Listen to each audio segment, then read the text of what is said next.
Hey, are you one of those people that stays up late at night watching TV and YouTube channels to see how to get rich overnight using none of your own money? Well, this is not that. You saw the thumbnail about starting your own used car lot. A lot of people ask, what's it cost to get this done? Well, I'm going to give you the real numbers as it relates to here in Texas. Yours might be a little different. There's a few variables. We'll go through those, but I'm going to tell you how it works, what it costs, and how you can get started in the used car business. Depending on how much inventory you want, you can probably get it done with as little as $15,000. Stay tuned, watch my video, give me a like and subscribe.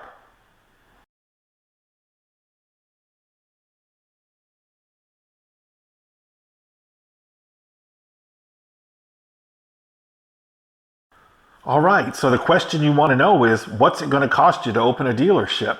Well, that number is very wide and different depending on the type of dealership you're going to open. And what I mean by that is, are you selling fancy cars? You want to act and look like a franchise car dealer?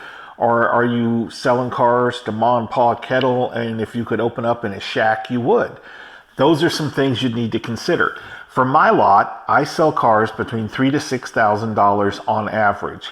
I like those numbers because a $5,000, $6,000 cash car is something that the average parent can afford to put their kid in for a first car, or maybe it's a backup car for the family or something of that nature.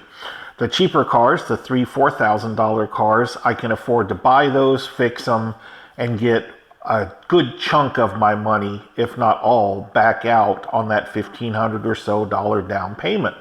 So those are the cars that I like. I know who my customer is. They're not looking for a fancy building. They're looking for a solid car. I already sort of know the area where most of my customers are coming from because I have one lot. No. So the assumptions I'm making is you're looking at this and you're going to want to start up on a shoestring of a budget and keep your costs as low as possible. To find out if you even can make it in this business. You're going to be selling cheaper cars so that you can get more of them on the lot. And let me just tell you from experience too, guys. When I started out, I sold more expensive cars, and honestly, you don't make that much more money selling the more expensive cars. If there are people that can buy $10,000 cars and there are people that can buy $5,000 cars, there's probably 10 times the number of people that can buy $5,000 cars than there are $10,000 cars. My last assumption for the purpose of this video is that you're going to do everything you can to keep your overhead as absolutely low as possible till you learn this business and understand what it takes to run a used car lot. With those assumptions in mind, let's start running through some of the expenses you can expect. Here again, I'm a dealer in Texas. I'm using Texas numbers, but I bet you that the numbers are going to be fairly accurate based on, national data. Everybody's license probably costs about the same. There's good areas and expensive areas and cheap areas and scummy areas for you to rent your lot at. So let's just run through these numbers and we'll talk about it more at the end. All right, y'all. Not the most glamorous part, but the first expense I have up on the list is your legal expense. And that is for you to set up either a single member LLC or a subchapter S corporation, some legal entity that you have to have before you can get your license, sign a lease, and protect yourself. So step one is open a corporation.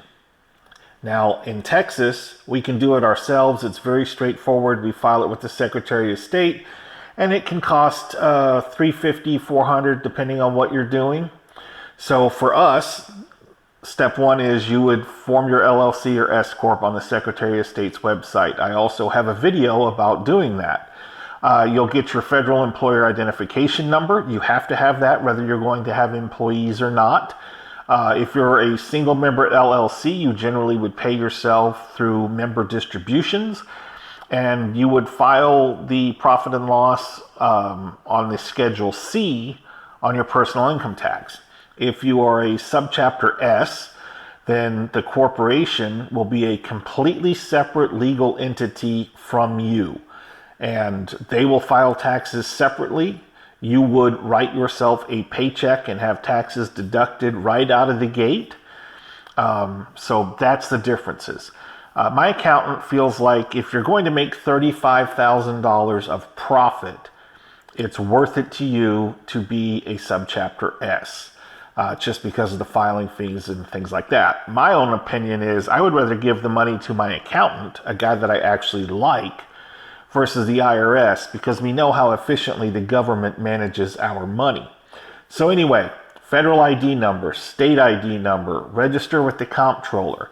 Costs on that, I have budgeted here $500 for you, being a new business. For me, it's actually zero because I'm already incorporated. I already have all of those things.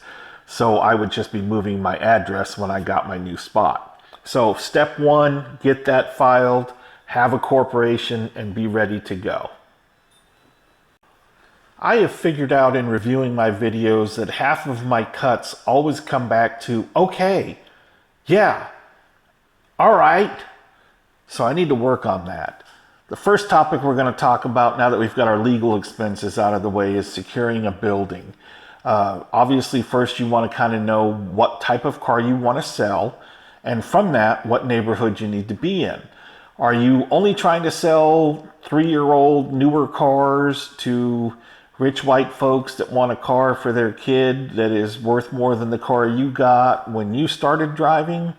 Or are you going to be selling less expensive cars, maybe buy here, pay here, and a more minority area that's got a little bit lower cost of rent and maybe a little bit higher crime rate, but that's where your buy here, pay here customers are?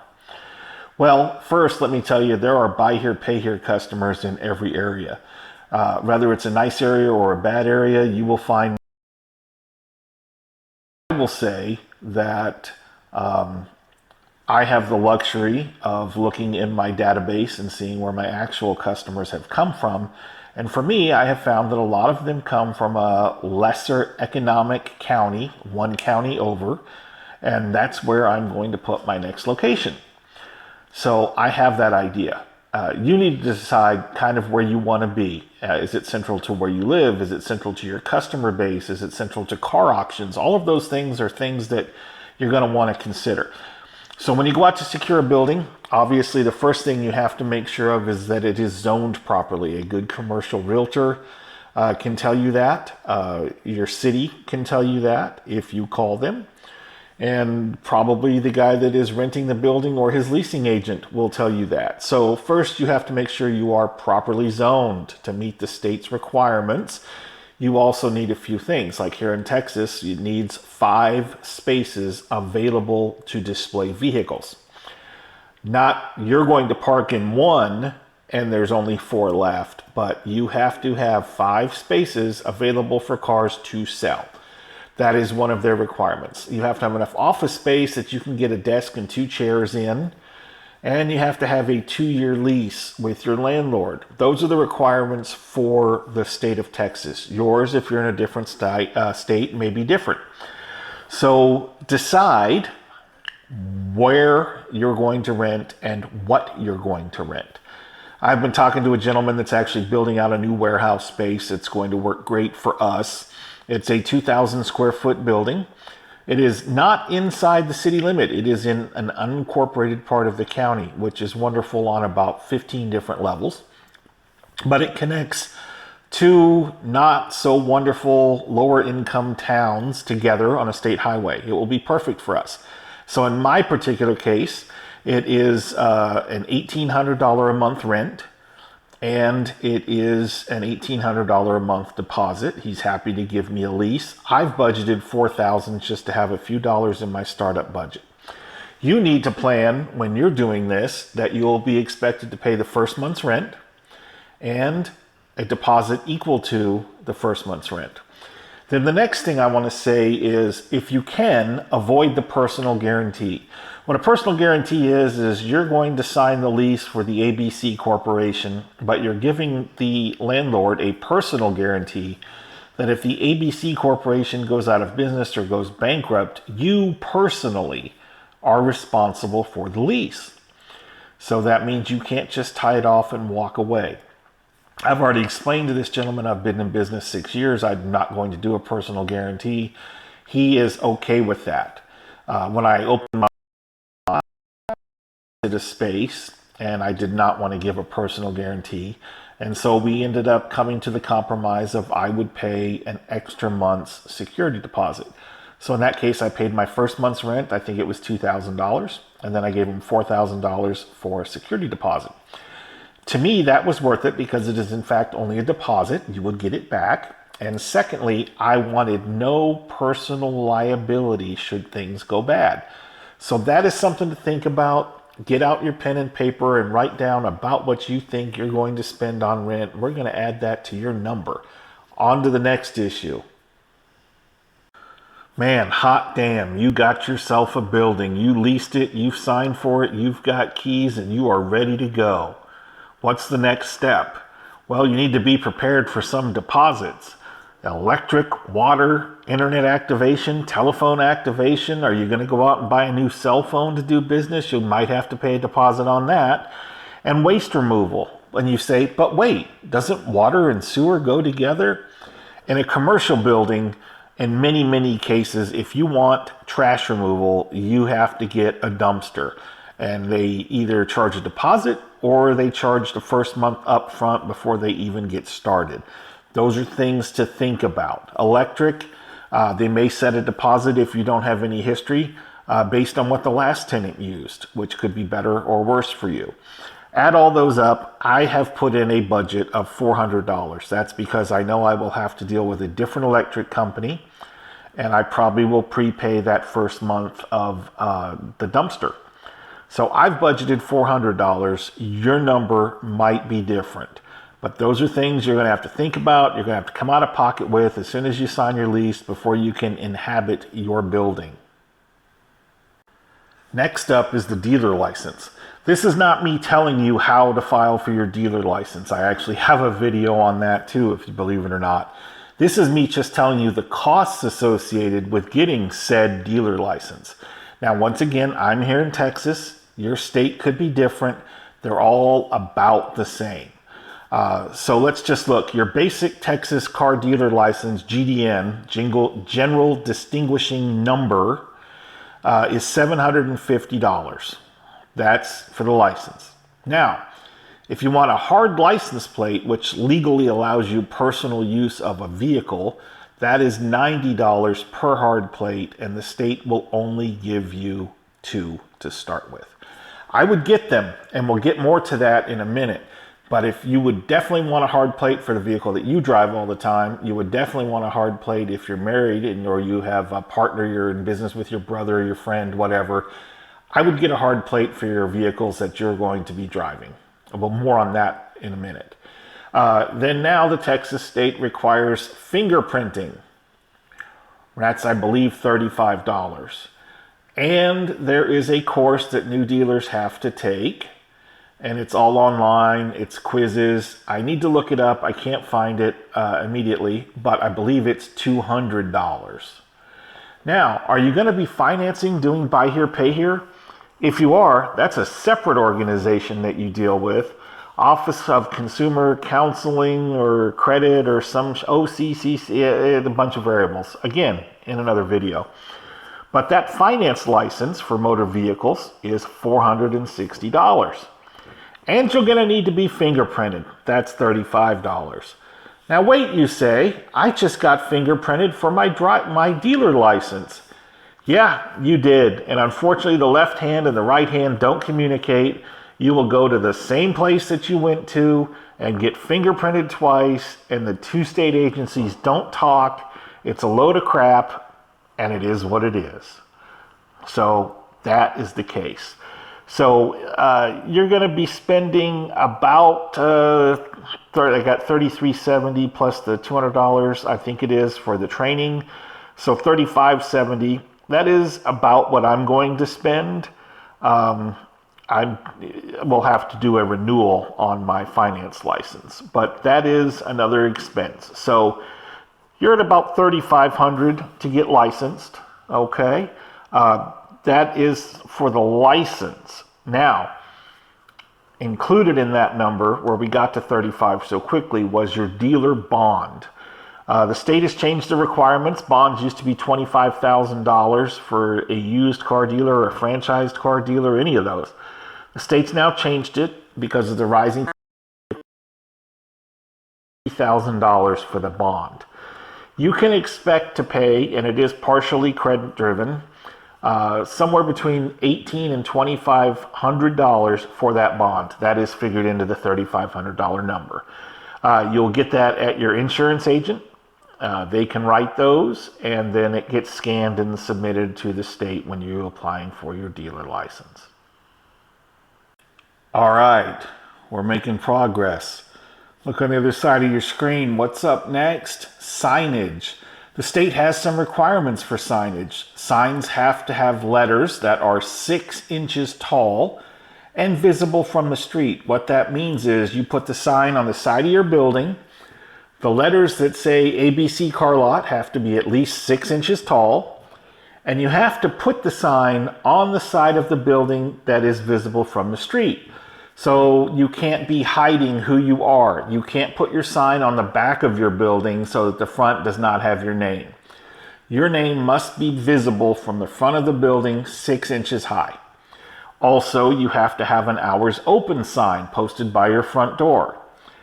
And then also a sign indicating designated parking area for your display vehicles. Display vehicles is the cars that you have for sale.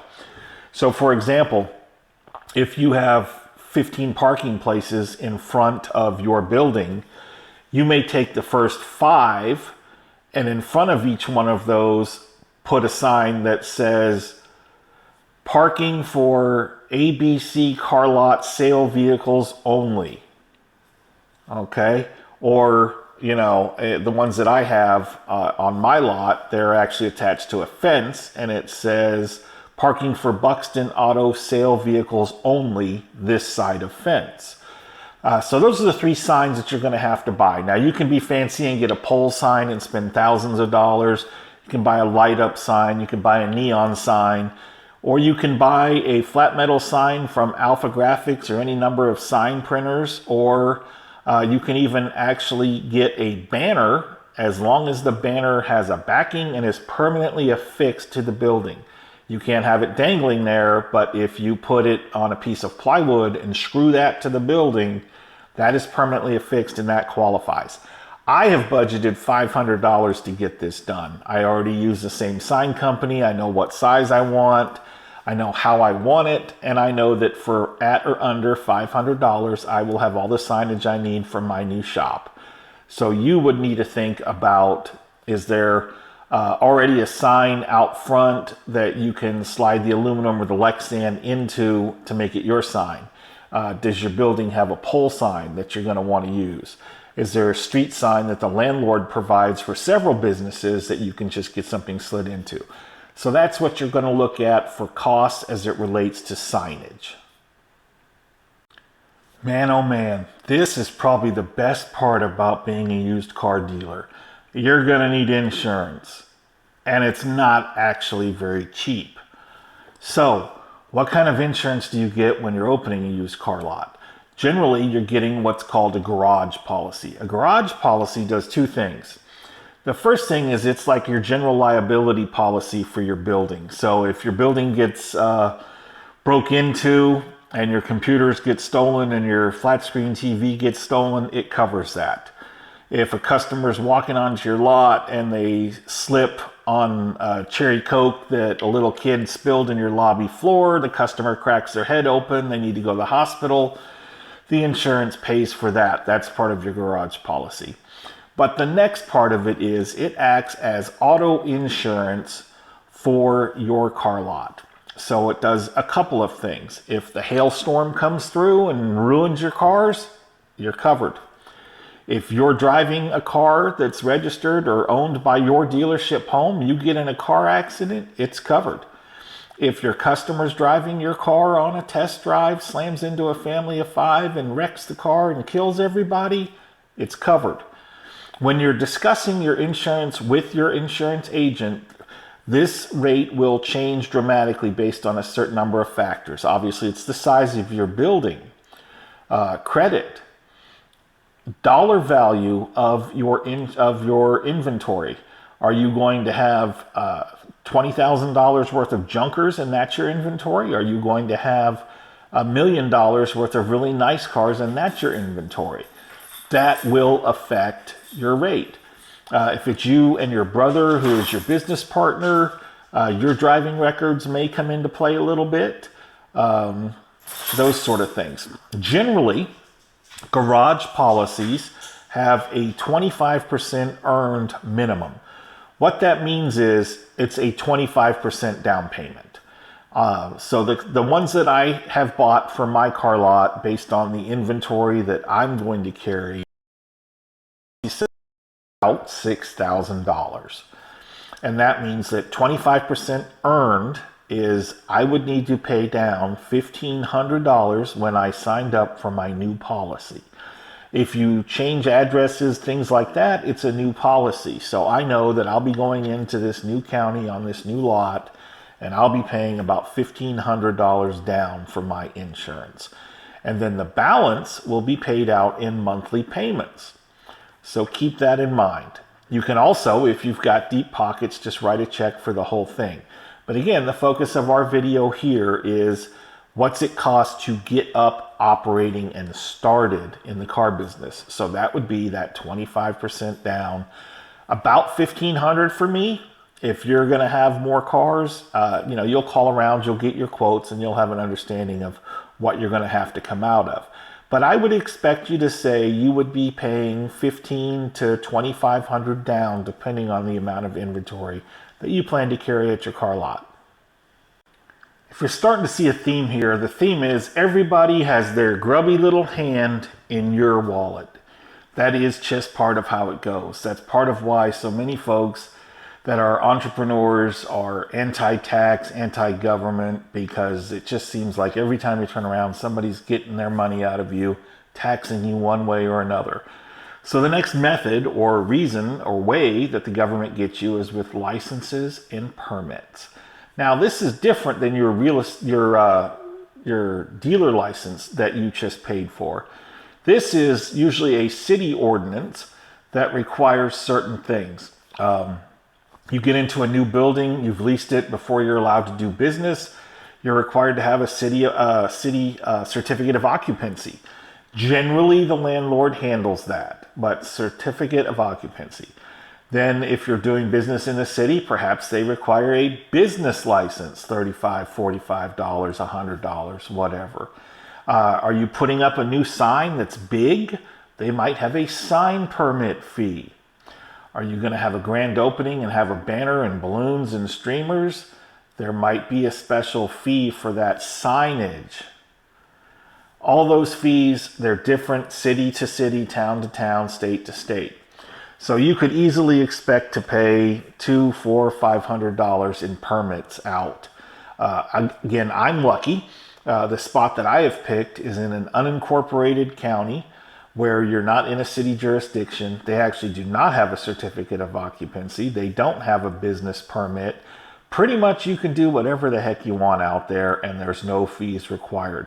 So that is something to consider. Yeah, the drive is, in my case, will be a little bit further from the dealer auction. But for me, the rent is affordable. It's right in the area where my customers are. And there's no regulation. There's not fees every time you turn around. I'm dealing with an individual that's renting his building out rather than a big corporation, and they're probably going to go up on your fees every month and things like that. So for me, it's a good spot, and it may be for you, and it may be something to consider. Do you want to be in the city in the middle of it? Or do you want to be in an area where there is less restriction? Just something to think about, folks. But licenses and permits, they add up. You're going to need to save a few $100 just to get those covered as well. Hey, you're still watching my video. That's awesome. I really appreciate it. If you don't mind, take just a second, hit that like and subscribe for me. If you want notifications of when I put out more videos, there's a little bell sign you can hit. It'll send you a little message. Thanks for watching, guys. Let's get back to your video. All right, the next category I have listed is shop and office expenses. What I mean by that is, if we're reviewing what we've done, you formed your legal corporation, you've rented a spot out, you've paid your deposits, so now you've got lights, you've got electricity, you've got a telephone, you've applied for your dealer license, you've applied for your finance license, and you're waiting to get open, which basically you're waiting on licensure to give you the okay. That can take, by the way, 30 to 60 days, which kind of sucks, but hopefully the state's getting more efficient at it. But now we have the office expense. That's just things that you need in an office to be able to conduct business. Do you already have a computer that you're going to use? Do you already have a printer that you're going to use? Do you have a desk and chairs and a telephone? Those are things you're going to have to buy. Do you have pencils, papers, thumbtacks, paper clips, clipboards for people to fill out their information on while they're waiting? All those are office expenses. A file cabinet that locks to put your customers' documents in, a shredder, things like that. Those are office expenses. Then we'll talk about what I call shop expenses. So are you going to wash a car at your shop if you need to? Then you got to have soap, you got to have towels, you got to have Smell Pretty, you got to have Armor All. Are you going to hang those little hangers on the mirrors that tells you the price? Well, then you got to have those. Are you going to have a key box? Are you going to have duplicate keys? Are you going to have a key machine? Are you going to have trackers? All those things are shop expenses that you're going to need to have. You need little screws to screw their license plate in. How are you going to screw the license plate in? Do you need a little tool kit? This is not tools to be able to work on cars. This is just basic tools to be able to conduct business. We haven't even talked about repairing cars. So those are shop expenses. Based on what you already have, you could spend $500, you could spend $5,000, but that's a number you need to think about. Shop expenses, operating expenses. Make a list in your mind, all the things you're going to have just to be able to do business. All right, so now you've got everything you need to do business. You don't have any inventory yet, and you don't have your dealer license back to you yet where you're legally able to sell cars, but your building is in good shape and you're ready to roll. Now what expenses do you have? Well, like I talked about, 30, 60 days waiting on that dealer license. Meanwhile, if you didn't negotiate well, you're still paying rent. You had electricity on, you flushed your toilet, you used the internet. It all adds up. Operating costs. How much do you need to set aside for those?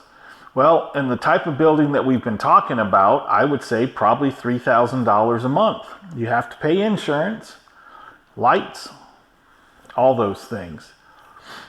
Putting fuel in the car that you're driving, that's a business expense. It adds up. So that's maybe $6,000 out of your pocket waiting for the state to tell you it's okay to start selling cars.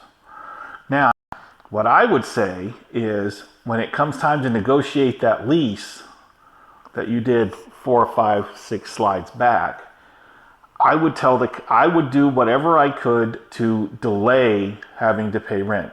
What I mean by that is if you're signing a 24-month lease, what you tell the landlord is, hey, this licensing process, it takes about 60 days. I can't really operate my business.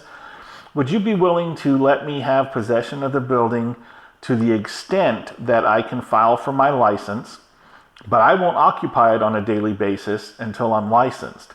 That takes about 60 days. So instead of a 24-month lease, would you give me a 26-month lease? But for those first 2 months, just allow me limited access for the purpose of getting licensed, getting my sign up and things like that. They may go for that. The building that I found, another thing that was attractive about it to me is the fella has not dug the septic tank yet, and he needs some time on it. So I basically explained to him my situation with licensure and how I wouldn't be able to operate in the business, but I needed the actual signed lease, and I needed to actually have the building set up as if I was to do business. And he agreed that would be no problem. So that's something to think about, because every time you turn around, somebody is going to be in your wallet, I assure you. This is not easy. This is not just write a check, swing open your doors, and you're going to make money. My first year in business, I somehow managed to lose $60,000. I had build out expenses. I bought shitty cars that cost too much to fix, and it ate my lunch. What can I say? For the purpose of the building that we're talking about, we didn't even include anything in build out. I'm hoping that you found something that was dirt cheap and would fit your needs, and you could get up and open and running. If I had it to do all over again, I would not have built out anything in my first spot. I would have hung my sign, got revenue coming in, and then started making improvements. But you do it how you want. This is just advice from some schmuck that lost some money, made some money, lost some money, and has learned a lot. And I'm not here to say that I am the world's smartest guy. Far from it. What I am here to do is help educate some guys that are coming into the car business, and hopefully they don't make the mistakes that I've made. It'll mean more to you if you make the same mistake, but it'll save you some money. And if you can benefit from some of my failures, more power to you. We need to help each other, not beat each other up. So take some of this advice to heart, guys. Plan on having a little cushion. 2 months of the lease being signed, from the time you signed your documents to get your dealer license till that license shows up and allows you to operate. So keep that in mind. All right, y'all, so I went to edit my video and I realized that I didn't shoot the last part of the video. Thought I was being productive yesterday. So the last part of this is how much money do you need for inventory, and that's going to be something that's going to vary for everybody. So the basic formula, I would say, is one, figure out what kind of cars you're going to sell. Cars that sell for $3,000, $5,000, $8,000, $10,000, whatever that is. From there, figure out what you think you're going to pay for them, what you're going to spend fixing them, because every car at the auction needs something. I know at our dealership, the auction car's average price to make ready is $500. Now, I buy older ones that are usually in need of work. So you're going to buy it at the auction, you're going to pay auction fee, and then you're going to spend maybe only $200 because you're buying really nice cars. But whatever it is, that's the number on top of what you're paying for it, and then you're going to figure out what it's going to sell for, and that's your margin. So from that margin, you need to figure out how many cars you need to sell a month to pay your bills. So say you are, for argument's sake now, you're selling $5,000 cars. You hope to make $1,000 a car. You need to sell, for argument's sake, 20 cars a month. So a couple of things. You don't just need, 20 cars on the lot that cost you $4,000 a piece. You also need cars to backfill when new cars sell, because you won't get new cars every single week. Some weeks are just no good. So if you have to sell 20 a month, you have to buy 20 a month. So you have 20 displayed on the lot. You probably need to have 30 cars, because the first half might sell. Some are going to be getting fixed. Some are going to be waiting on parts. Some you're going to decide are pieces of crap and you need to take back to the auction. So if you want to sell 20 cars a month, you're buying at least 20 cars a month. You're probably at minimum buying 25 cars a month, and you got to have money for that. So figure that whole number out, and that's the number you add for your initial inventory. And then you need to add in a number for what is it going to cost to fix these cars. And then after that number, you can get your cars out there on the lot, and then you need to think of a number for how many months do I need to carry myself before my sales start covering expenses. Add all that up, and that's kind of your operating number. Just a guide, but there you go, folks. So in closing, y'all, I love being a used car dealer. I also own an automotive shop, and I'll tell you, it's not really my thing. But buying and selling cars, meeting the different people that come in, yeah, every once in a while one will make you mad. Yeah, every once in a while somebody will try to beat you up too hard. Yeah, every once in a while somebody gives you a crap Google review because they don't think your car's worth it, or they wouldn't accept the number that you were offering them, whatever. But I tell you, Buy here, pay here, done right, helps people. You can't have the attitude if you're thinking of getting into buy here, pay here. It's not about all dirtbags and degenerates. There are some people that legitimately have had things happen in their lives, and this is your opportunity to help them get back on their feet. Don't make it so hard on them they're going to fail. Use it as a tool for them and encourage them. Make your payment. Get a better car later. Get back to work because you now have transportation. And, they're going to reward you handsomely for it. You'll get better interest. You'll make good money on your cars and the cash cars. There are so many people out there that need a $5,000 cash car that they can give to their student driver, their young kid. They can give to their wife who only drives to the grocery store and works from home. They can buy that car and just run it until it blows up because they travel so much around the town for work. Being a used car dealer is great. I haven't even made the video yet about taxes. There are a lot of savings tax-wise when you work for yourself. Even if you're just a W-2 employee in that subchapter S corporation, you can get by with a lot less money when you're not paying car insurance, car payment, cell phone bill, uniform expense, all sorts of things. So yeah, taxes suck. It's a game. You just have to figure out how to legally circumvent the system. It's not a loophole if you're following the law. Loophole is such an overused word. So I appreciate y'all watching this video. I'm going to be putting out more how-tos and things like that. This is not a video that's supposed to be a diehard fact of this is what it's going to cost you. It is merely to open your eye when you're having conversations with your spouse or a potential business partner or a landlord to figure out, one, if you have enough money, and two, if you really want to do it. These were pitfalls that I made that I'm hoping that you won't. Add up all those numbers we talked about. That's what it costs just to get open. From then, you still have to figure out how much inventory you're going to carry. And are you going to be floating that yourself, or are you going to do a loan? What are you going to do? Something to think about, guys. Until the next video, thanks for watching this one, and I'll see y'all soon.